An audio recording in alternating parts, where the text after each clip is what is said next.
Have you ever been in a conversation where the other person just stops talking?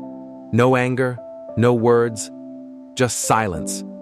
You start replaying every line you said, wondering, did I do something wrong? That's not an accident. That's manipulation. Welcome to the silence trap. Silence is one of the oldest psychological weapons. It creates uncertainty, and the human mind hates uncertainty.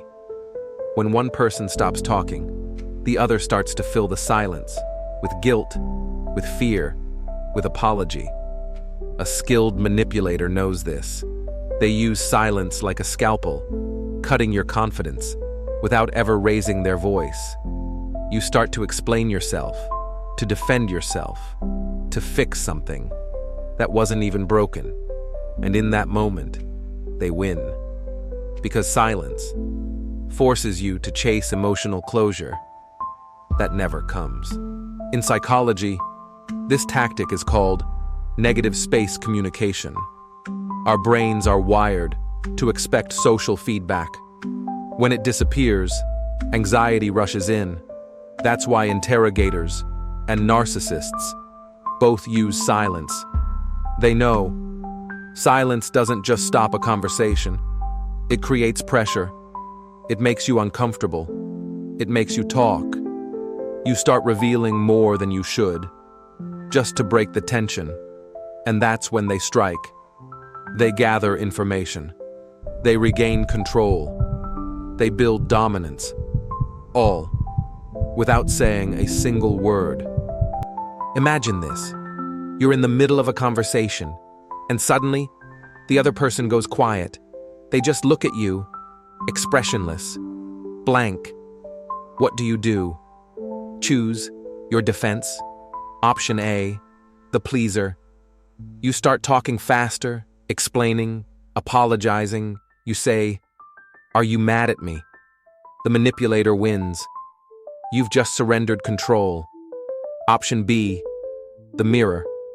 You stay silent too, trying to match their calm. But now, you've stepped inside their frame. They still control the game, and they decide when it ends. Option C, the disruptor. You acknowledge the silence. Calmly, controlled. You say, "I see you're quiet. I'll let you think. I'm here when you're ready." Then you disengage, mentally, emotionally. You hold your ground. That's how you flip the trap. Silence is not the enemy. It only controls you when you fear it.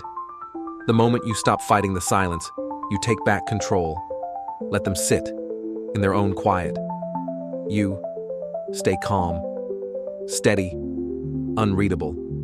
Because real power doesn't shout, doesn't chase, doesn't explain. Real power waits and watches until the noise comes from them. Now you know how silence can be used to control emotion. In our next experiment, we face something even darker, the guilt hook. When someone makes you feel responsible for their pain, learn to see it before it wraps around your mind. Subscribe and join me in the next test. Until then, remember this: the loudest manipulation often hides in complete silence.